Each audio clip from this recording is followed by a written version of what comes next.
You always knew the real world was disappointing. Everything's gray, everything's expensive, everything smells like recycled fryer oil. And the only way you ever managed to escape was diving headfirst into anime. Naruto taught you to endure, Luffy taught you to dream, but it was Goku who taught you to believe. Believe that maybe one day you'd wake up in another world. A world where problems are solved by yelling, where being pure of heart matters more than your resume, where the hero's a lovable idiot, but happy. That was your life plan. Get hit by a good old isekai truck, reincarnate in a badass body, become a legend with epic music blasting in the background. But life, as always, screws you over. You don't die saving a child. You don't die fighting a villain. You die with your heart clogged full of cheddar. A heart attack. At McDonald's. Alone. Still holding a free refill cup. Congratulations. Modern life beat you. You blink, and when you open your eyes, everything's white. No fluffy cloud heaven. No angelic harp soundtrack. Just a weird sterile void, smelling like bleach and eternity. An entity appears. It doesn't glow, doesn't float, doesn't have a booming voice. It's just some guy, looks like an overworked office clerk. And he tells you, completely deadpan, congratulations, you are now Goku. No manual, no tutorial, no decline mission button. You try to ask something, but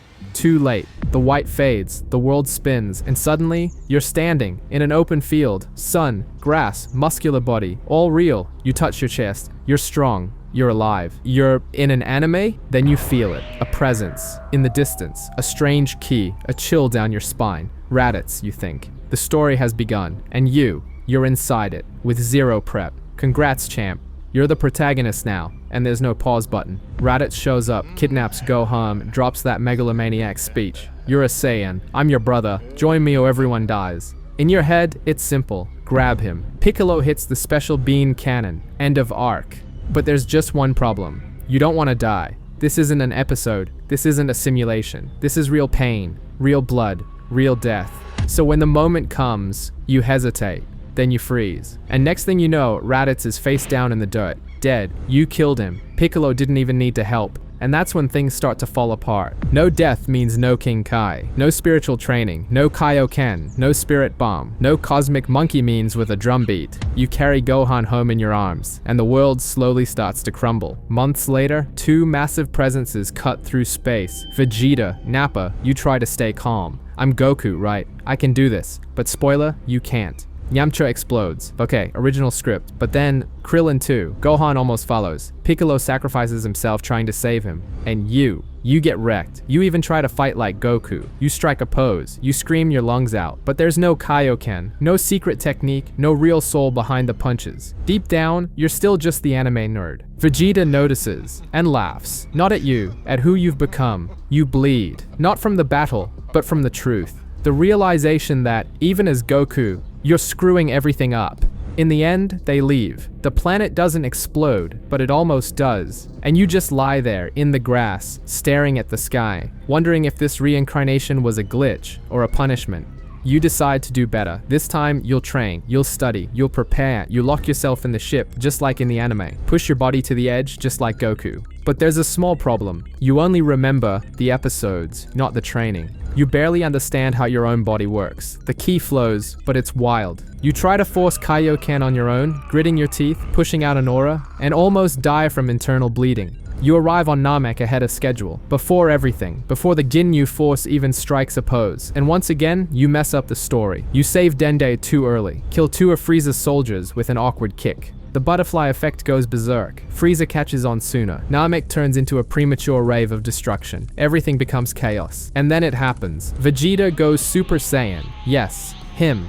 Right in front of you.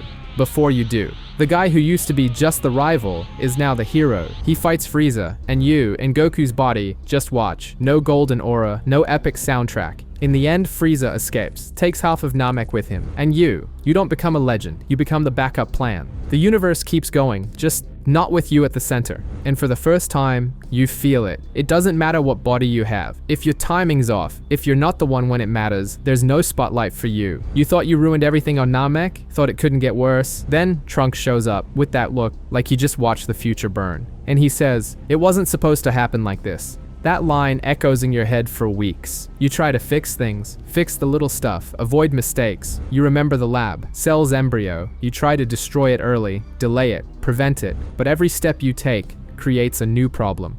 Cell shows up sooner, stronger. Vegeta becomes obsessed with surpassing limits. He trains like a madman, and when Cell finally appears, he doesn't hesitate. Vegeta kills him. Ends it all with one final cold surgical strike. And with that, he doesn't just win, he takes your place. The Earth's new protector has a name, and it's not Goku, it's the Prince. The media loves him, the people chew, the past is forgotten. Goku becomes just that weird guy who isn't like he used to be. And Gohan, he never shines, never explodes, never becomes Super Saiyan 2, just watches, quiet, faded out like a badly cast extra. And in the middle of it all, you start to wonder, am I still Goku or just a miscast? It's his body, but the choices, all yours. Deep down, you didn't just break the timeline, you broke the story, and worse, with fan awareness. You got old, not physically of course, that body's still in shape, ripped, alien metabolism at all. But inside, you're old, tired, of fighting, of trying to get it right, of forcing yourself to be someone you're not. You try to stop the cycle, tell Goten to stay out of it. You try to talk, warn, explain, but he just laughs, claps, wants to fight. You realize you've become the buzzkill of the story. The world keeps spinning, the plot repeats. Vegeta sacrifices himself again, and fails, again. Even the sacrifice has become a cliche.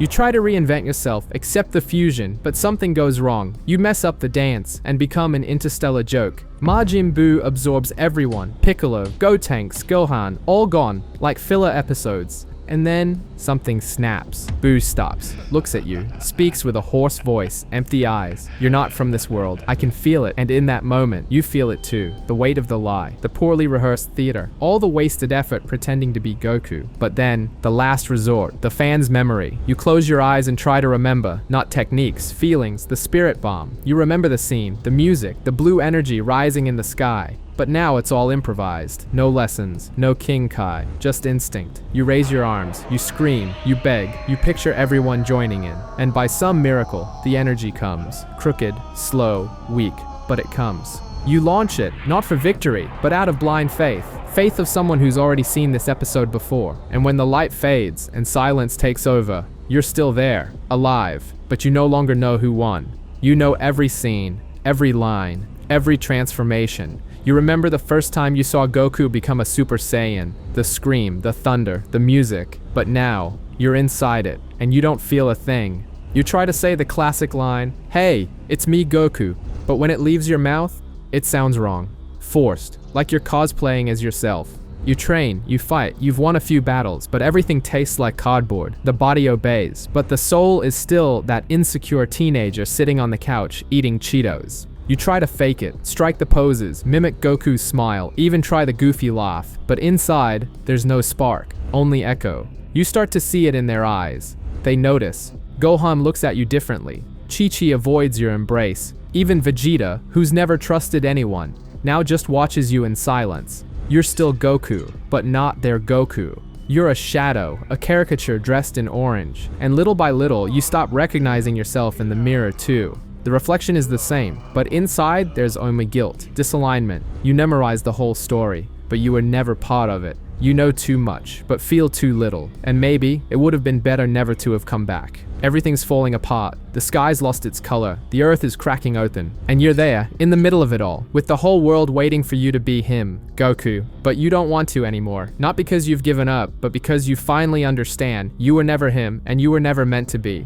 You look around and see the children crying, Gohan trying to protect Pan, Vegeta on the ground, coughing blood but still shouting your name, and then you stop, close your eyes, take a deep breath, let the ki fade away, let the character die. You don't say a catchphrase, you don't strike a pose, you don't try to recreate an iconic moment. You act, in your own way, improvised, messy, imperfect, but human. You face the villain, not with Goku's strength, but with the conviction that you can handle it. You make choices no one understands. You miss moments every fan was dying to see. You dodge fights you didn't need to fight, and still, it works. The world doesn't blow up, people survive, and chaos backs down. It wasn't epic, it wasn't canon, it won't end up on a poster, but it was real. And for the first time, it was truly you.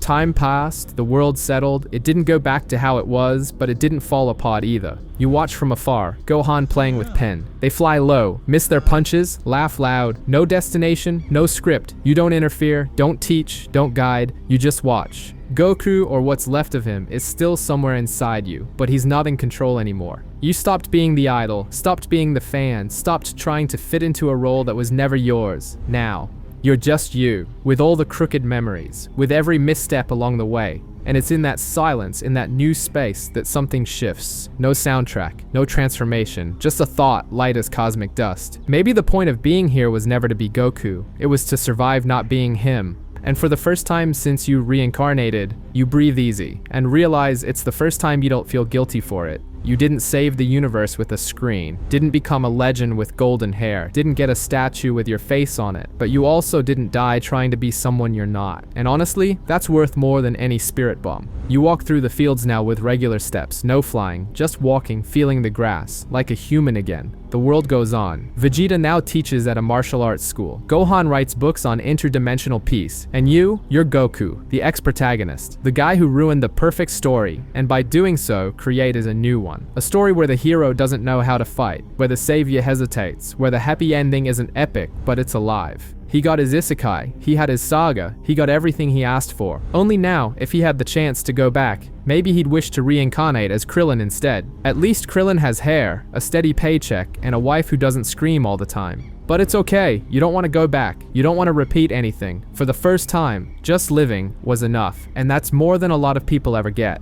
End of story. No sequel, no reboot, no 10-year special, just you, in the middle of a world that was never yours. But for some strange reason, it accepted you anyway.